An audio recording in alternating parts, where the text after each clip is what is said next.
The games at the FIDE Candidates tournament so far are incredibly exciting, and in this video we are going to look at the game played in round 3 between two tournament leaders. So far on 1.5 out of 2 it's Gukesh playing with the white pieces against Jan Nepomniachtchi, and Gukesh won a very important game yesterday in round 2 with the black pieces against his compatriot Pragnananda, while Jan Nepomniachtchi won an absolutely insane game against Alireza Firouzja. Let's see who of the two is coming out on top and may take the sole lead. Let's see what's gonna happen. Very exciting game here as well. And if you do like the candidates tournament so far and you would like to see more games, make sure to come back frequently to this channel, as I will cover all the important highlights of this event. I will cover most of the exciting games played, so just you know where to check out the games analysis. So here we go. Gukesh starts the game with 1d4, knight f6, c4, e6. Of course, in recent years, since Jan Nepomniachtchi has been playing these candidates tournaments and world championship matches, he decided to play more solid type of chess compared to his childhood favorite opening, the Grunfeld defense. With the move e6, he likes to play more solidly. g3, the Catalan, d5, bishop g2. And here normally black goes for either the solid move bishop e7 or the somewhat sharper continuation pawn takes c4, the so-called open Catalan. But small surprise, at least I doubt that Gukesh had expected the move played by Jan Nepomniachtchi, as Nepo goes for this move c5, so that after c takes d5 we just may get a transposition to lines normally arising from the Tarrasch opening, and then later on maybe white's going to take on c5, you're going to play against an isolated pawn on d5. Interesting play, but a lot of new ideas are played in recent years in this opening, so a lot of developments there. But now the second surprise in this game, as black does recapture with the knight on d5 instead. So after knight f3, c takes d4, white castles kingside. There's no need to take the pawn back yet. After bishop c5, that can also be done right now. And here black castles kingside. So how to evaluate such a symmetrical position? It's a position with two open files, C and D file, and normally white should always be a bit better. Why? Because this bishop on g2, it's much stronger than its counterpart. Although if black manages to solve that problem later on of that light squared bishop, then there are of course very good chances to obtain full equality. Now there are various interesting possibilities here. Not too many high profile games are being played with this particular line, but one important thing to mention is that in 2022 there was one online game played by Jan Nepomniachtchi in which he played with the white pieces himself the move knight c3. So it's very clear that he has studied this line pretty well. And well, in any case, Gukesh played differently here. He didn't play knight c3, he went for knight b3 to attack the bishop on c5. The bishop can go back to b6, which was once played by Magnus Carlsen. Bishop e7 is the choice of Nepo. So here the knight stays still on d5 and black is ready to continue with knight c6. Try to find other useful moves to complete development. Gukesh feels like he needs to kick that knight away with the move e4. Attacking the knight goes to b4. So there is actually a small threat here to take on d1, and once the queens are coming off the board, the knight can come into c2, trapping the rook in the corner. So white goes knight c3, developing the second knight, and now that plan I just mentioned no longer makes sense because the rook can just escape to b1 when it comes under threat. But black instead goes for knight from b8 to c6. Here the bishop goes to e3, and now the queens are swapped. So queenless middle game, symmetrical position. How should white recapture? That's usually the big question. Here, it's not really a difficult decision for white, for Gukesh. Because if you do take with the f rook, it's the move you would like to play so that the other rook could go to c1 later. There is knight c2 with a fork on the rook and the bishop on e3. which is very unpleasant. So therefore rook a takes d1. And here black played the move knight e5. Very important moment actually, because instead of knight e5 there was one grandmaster game, Royce against Elyanov, in which b6 was played once, which is the move you would like to play to get your bishop out to a6. But the problem is that a3 leads to a lot of problems for black. If you go away with a knight, for instance, to attack the bishop on e3, for instance, there is this key idea to open up the diagonal for your bishop to hit the knight on c6. And if you protect it with the move bishop b7, there is rook d7, and black's position is collapsing here because of all these sort of tactics against the bishop on b7 and the knight on c6. The reason I show you this is the sort of danger black is facing in this line. So you see that the bishop on c8 cannot easily be developed, as it also got to keep control over the d7 square.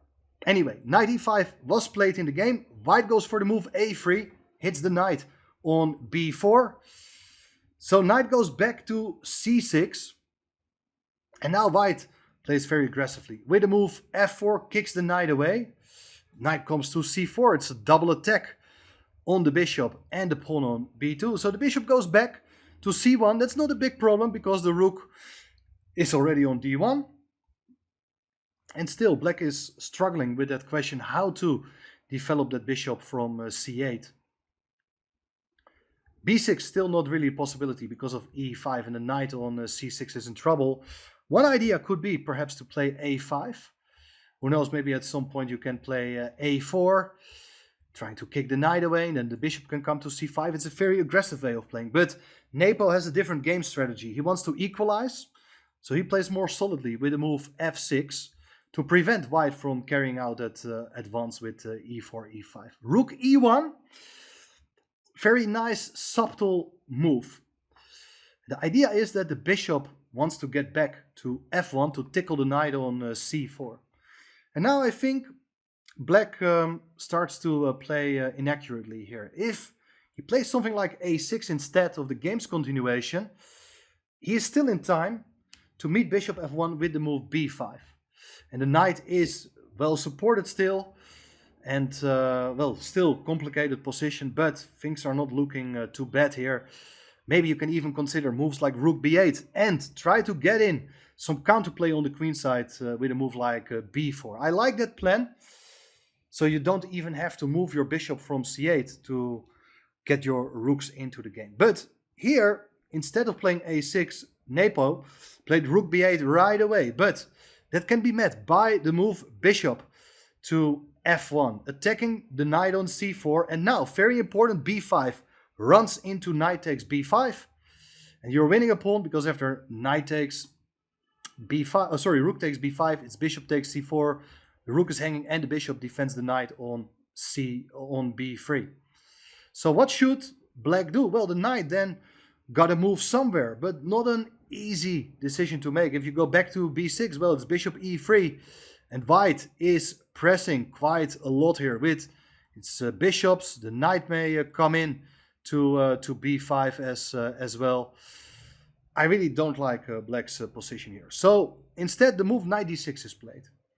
So the d file is closed. Maybe at some point you can get your bishop to d7, although you got to reckon with knight c5 ideas as well.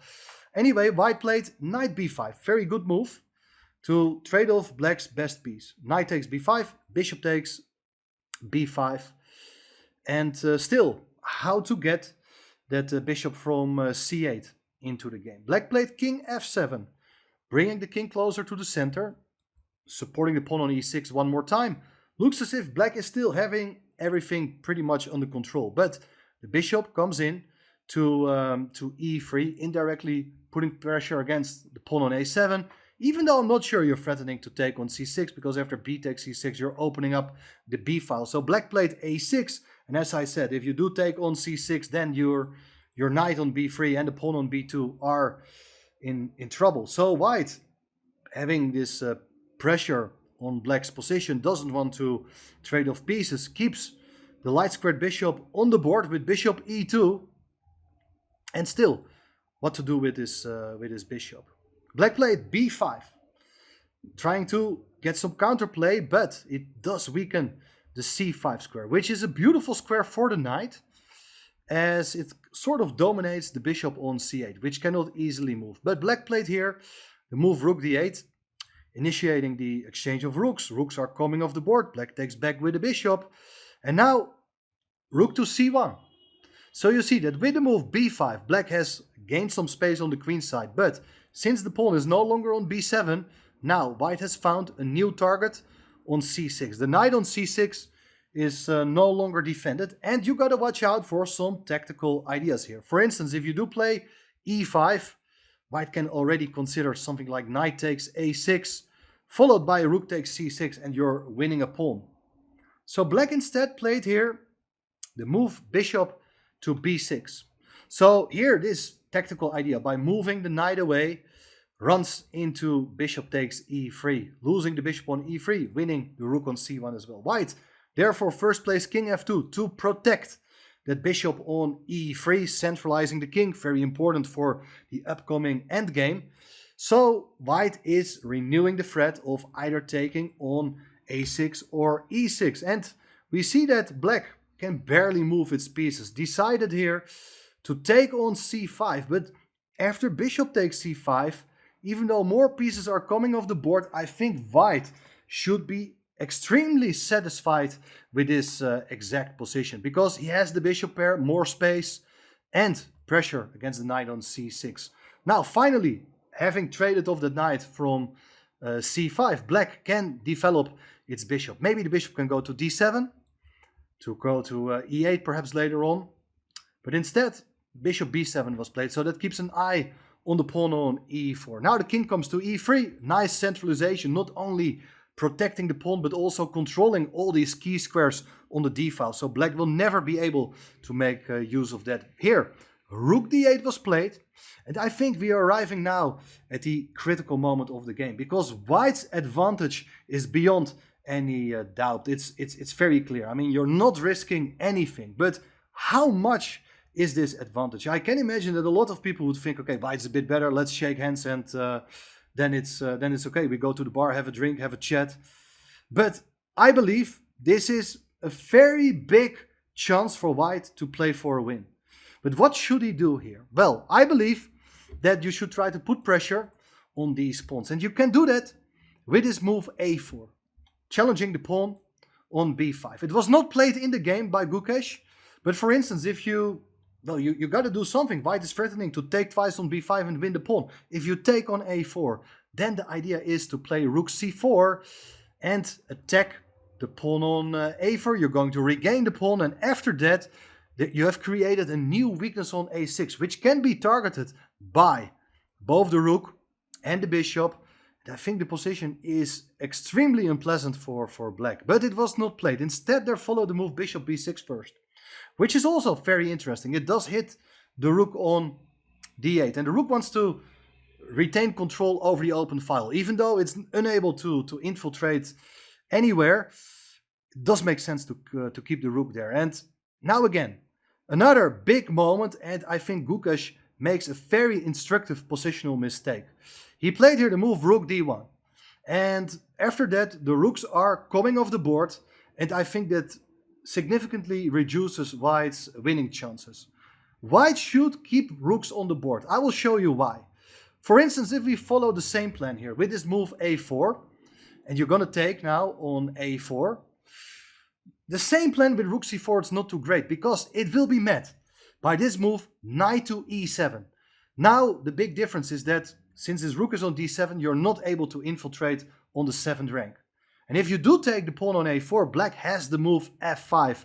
You're tickling the pawn on e4. If the pawn is advancing or capturing on f5, the knight comes into d5 with check, knight fork. So here black does have enough counterplay. But instead of playing the move rook to c4, the key idea for white here would be to play bishop c4. So here we have a second target. We are attacking the pawn on e6. I mean, if you do play now this plan with knight e7, white will play the move f5, and the pawn on e6 is lost because of the pin. This is huge trouble for black. Instead of playing knight e7. You may consider something like knight e8. And I was analyzing this position a bit. And you have one simple plan of playing rook a1 and wrapping up the pawn, and white is much better. But there's one other brilliant idea I wanted to show you. It's this one. It's the move b4. And this is something I would not have found in 100 years. It's absolutely very, very difficult shot to find. But the point is that if black is not alert, plays a random move, let's say h5, you're going to advance your pawn to b5.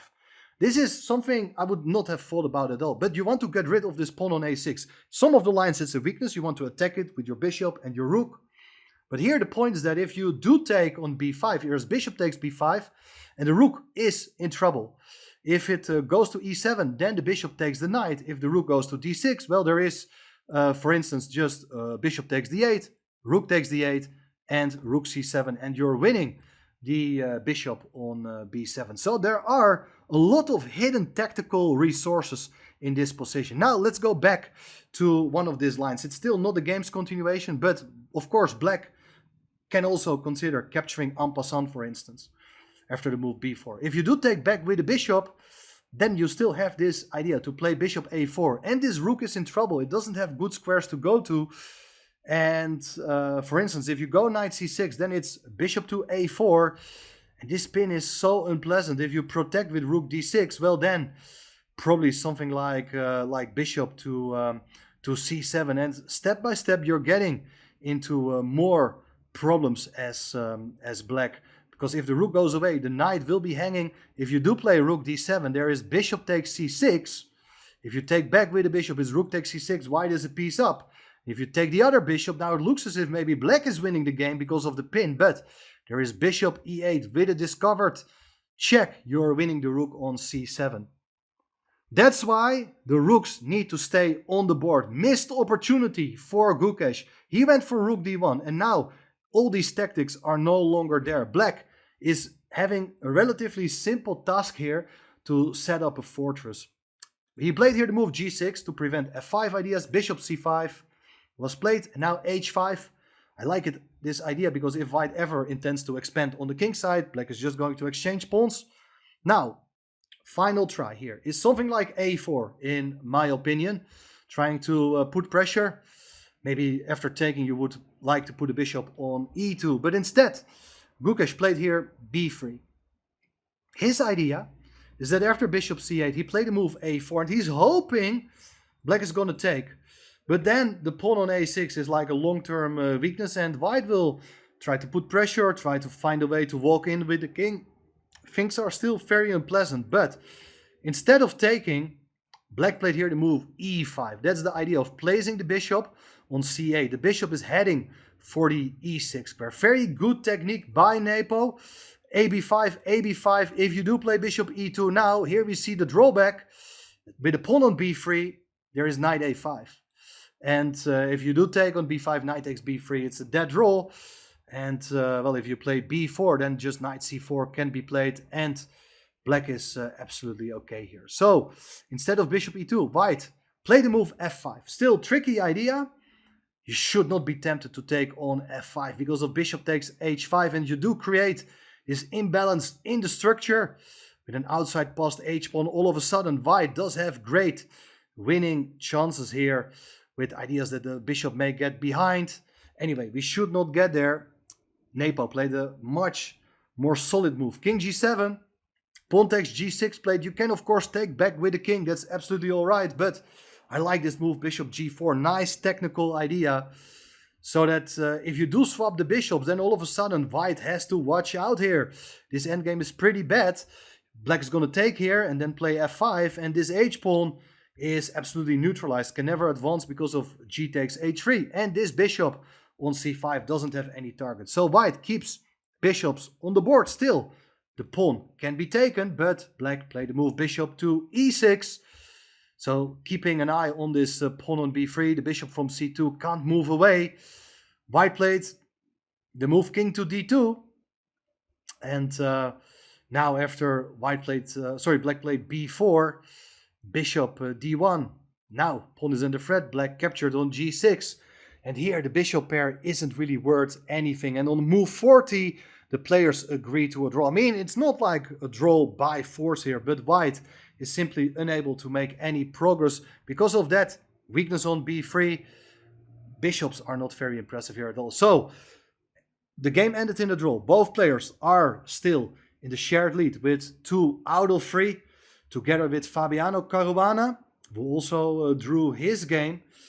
So that is a missed opportunity for Gukesh. I mean, I think if you would have given him this as a training exercise, he would not have gone for the exchange of rooks, but he would have tried to keep on torturing his opponent with rooks on the board. It's easier to target the weaknesses. So I think that was kind of an important endgame lesson. Whenever you're trying to play against your opponent's weaknesses, keeping rooks on the board is usually a better idea in order to increase your winning chances. So hopefully you found that an instructive game analysis of this game, Gukesh against Nepo. Thanks for watching, and I would like to see you back on the channel. So hit the subscribe button, become a member of the Robert Riss Chess community.